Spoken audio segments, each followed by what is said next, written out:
buenas tardes. Me da gusto saludarles y encontrarnos en este su programa Descubriéndonos para platicar ahora, José Mauricio, de un tema que me parece que es oportuno y que va a dar mucho de qué decir en medio. La opinión pública. ¿De quién es? ¿Es pública? ¿Es opinión? ¿Ustedes qué piensan al respecto de eso? Wow, es una gran pregunta. La verdad es que desde que comentaron el tema me pareció que es muy importante esta cuestión, porque en realidad, ¿quién determina eso? Se habla con frecuencia de la opinión pública y es más bien una forma de dirigir una cierta intención y tratar de hacerla como que grandota, como que todo el mundo está ahí, cuando en realidad es como decir la gente. ¿Qué es eso? ¿Quiénes son la gente? Y bueno, ahí me suena mucho más a un cierto propósito y a una direccionalidad en relación a esta cuestión, porque en efecto es una gran pregunta. ¿Quién dice eso? ¿Quién dice quién es la opinión pública? Yo diría que en primera instancia, si lo pensamos, por ejemplo, en los medios de comunicación, dependiendo de qué medio de comunicación lo dirigir una cierta intención. Interesante, ¿no? Con estar hablando de dirección, estar hablando de intenciones. Sí, que finalmente es manipulación, que es esta parte como de que un determinado medio quiere decir lo que supones el blanco, el llamado target de su alcance, de sus cosas, su blanco. Es decir, lo que pasa es que la opinión pública, y entonces exactamente es un eufemismo, ¿no? O sea, eso no existe, ¿no? Pero entonces quizá ciertos indicadores, si se hacen encuestas o cosas de ese estilo, les puede ayudar a normar a ciertos grupos ciertas preferencias o ciertas intenciones, y ellos a eso le hacen llamar opinión pública, cuando también habría que ver los instrumentos que usaron para medir esas cosas, para direccionar las cuestiones, en qué medida no estaban, digamos, como ya dirigidos para obtener la respuesta que esperaban y decir lo que la opinión pública quiere. Claro. Es algo que se menciona mucho, imponer la agenda, ¿no? Es como ir dictando exactamente cuál es la vía, la mirada, la dirección que se tiene que dar desde origen, y entonces ir generando condiciones que vayan yendo hacia allá, y entonces se convierten de pronto en unos jaloneos en los que se está ahí diciendo, no es que la opinión pública dice esto, no es que dice esto otro. Y bueno, creo que con las redes sociales esto se ha todavía abierto más y nos permite, bueno, las redes sociales y los algoritmos, ¿no? Que de alguna manera tienen estas mismas vías de dirección, pero que no nos permiten verlo tan fácil. O sea, no es lo mismo que veas como un medio o una ruta que está dirigida desde la forma tradicional de medios, antes de redes, que como que se podía percibir hacia dónde iba, a que ahora tú estás, digamos que, en las manos de una tendencia que te están mandando directamente, que te está leyendo, y entonces te está mandando información que te hace pensar que todo es hacia allá, ¿no? Y que esa es la única opinión pública. Por supuesto, y que no podemos ignorar lo que eso representa. ¿Qué representa eso? Y se han hecho experiencias incluso que no necesariamente cercanas al psicoanálisis, pero experiencias que ubican de manera muy concreta lo importante que es para todo el mundo estar dentro de un grupo. Y esa opinión pública tendría que ver con eso. Entonces, ser aceptado o no por un grupo no es una cuestión menor.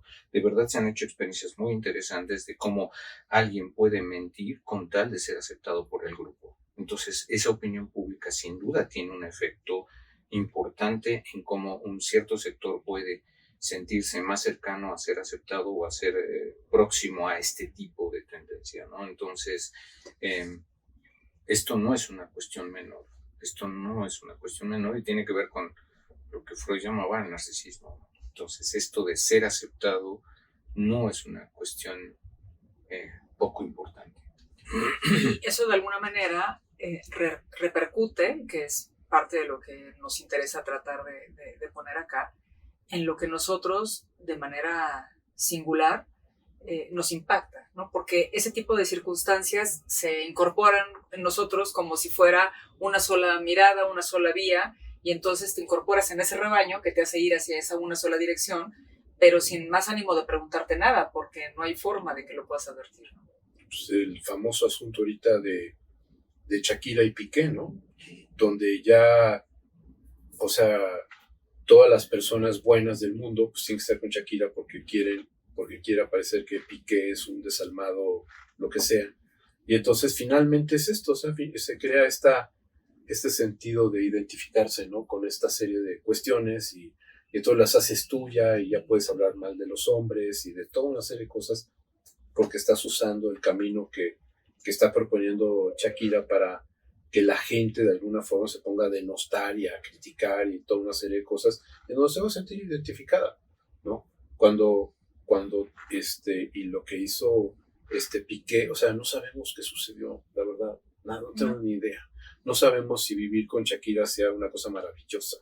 O sea, sabemos que es una mujer muy guapa, muy atractiva, que baila expresión maravillosamente, pero no sabemos si es una buena compañera o no. No sabemos cómo se comporta en la vida cotidiana. Entonces, a lo mejor era una malhumorada o no sé, no sé cómo era. Entonces, como eso, ¿no? La opinión pública. Mauricio no está de acuerdo contigo. ¿Sí? No, claro que no. Seguramente debe ser bastante agradable. Pero qué importante lo que estás diciendo ahorita, porque a veces esas opiniones públicas nos hacen justamente polarizarnos y entonces perder toda la posibilidad de preguntarnos dónde está la otra cara de lo que está ocurriendo en medio de algo.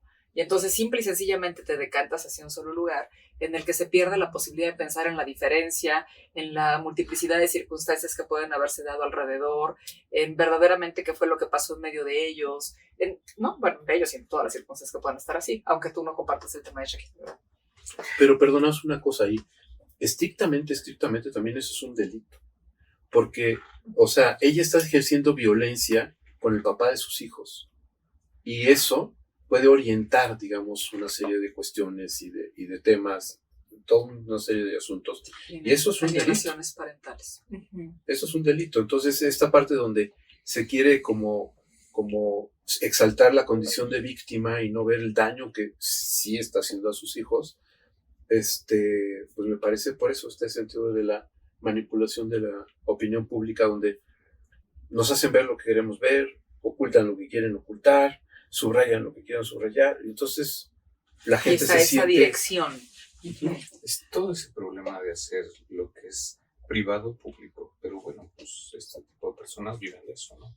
Pero independientemente de eso, qué curioso, pero si se dan cuenta, y lo hemos hablado muchas veces, esta diferencia entre, por un lado, Heidegger tomando Das Man, que es la mayoría, esa masa en donde si nos metemos no somos nada, mientras que el Dasein tiene que ver con el jugarse en esto que hablábamos en el programa anterior, esta singularidad que nos hace distintos. ¿Quién se distingue como artista? El que genera un estilo, el que se diferencia de esa masa. Fíjense los efectos tan singulares. Por un lado, hay toda una serie de fuerzas que buscan esa masificación, pero justamente lo que se destaca, lo que finalmente acaba prevaleciendo, es el que rompe con eso. Los artistas, los científicos, ese pensamiento singular y original es lo que genera esa diferencia. Entonces, qué curioso, ¿no creen? Mientras que por un lado hay una fuerza que lleva a esta multiplicarse en una identidad perdida, ¿eh? La otra implica jugarse en una singularidad. Qué curioso, ¿no? Y que cuando no te juegas en tu singularidad, cuando te decantas en este asunto de ese rebaño, lo único que puede hacer es que te vas a borrar. Ahí no vas a estar, ahí no va a tener nada que ver el asunto de tu deseo.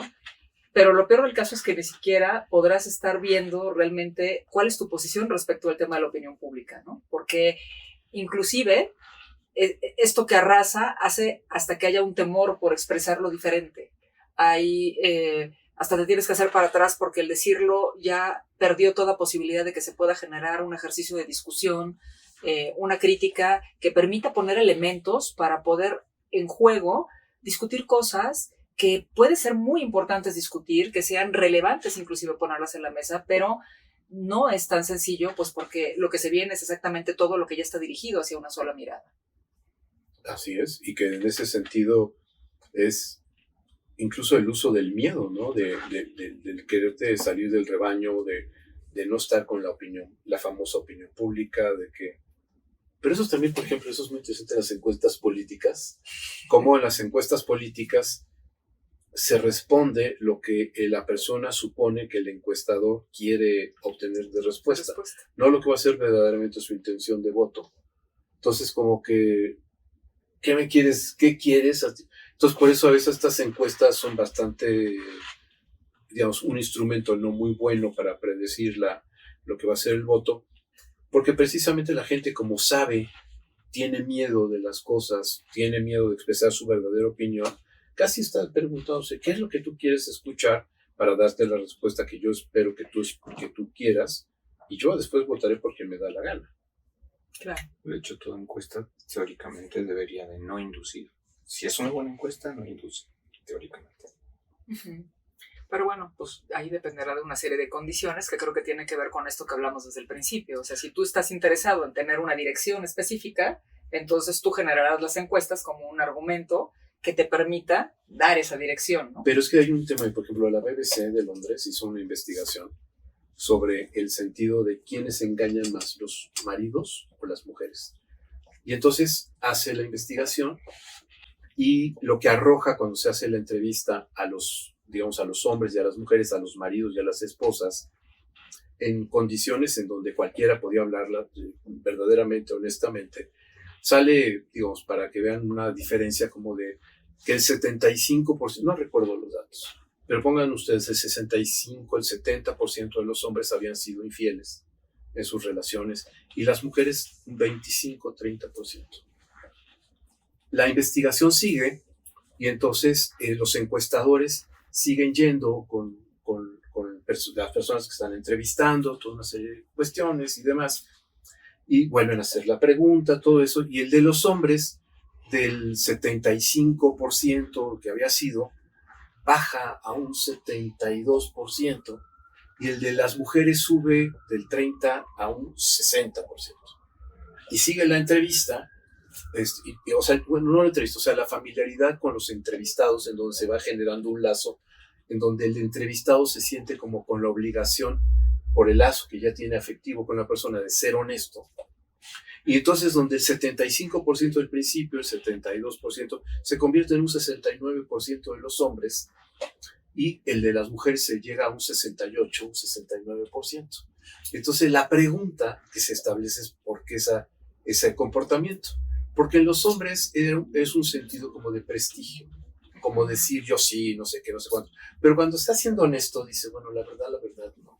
No he sido tan cowboy como hubiera querido en los hombres. Y en las mujeres lo opuesto. O sea, como lo que se espera y lo que ellas mismas no van a decir porque llega una encuestadora a decir su verdad, sino van a decir lo que quieran mantener como su actitud. Entonces, es socialmente aceptable. Entonces, ¿te das cuenta por qué empecé con la cuestión de la aceptación del grupo? Claro. Tiene que ver con eso. Claro. Entonces ahí es esta parte del afecto, ¿no? Uh-huh. Pues qué interesante esto que hemos estado tratando el día de hoy, porque me parece que es importante que veamos cuando nosotros estamos tomando alguna decisión, cuando nosotros estamos advirtiendo algo que tiene que ver con nuestra forma de estarnos manifestando socialmente, vinculándonos personalmente, qué tanto estas opiniones públicas están direccionando nuestra posibilidad de estar decidiendo y de estar actuando respecto de ello. Qué tanto nosotros no estamos ahí, qué tanto nosotros estamos dentro de ese rebaño, aunque creamos que no, porque es fácil que estemos ahí cayendo en ese tipo de circunstancias. Pues muchísimas gracias por habernos acompañado esta tarde. Muchas gracias, Mauricio, José, Manuel. Nos encontramos en la próxima. Saludos. Hasta pronto.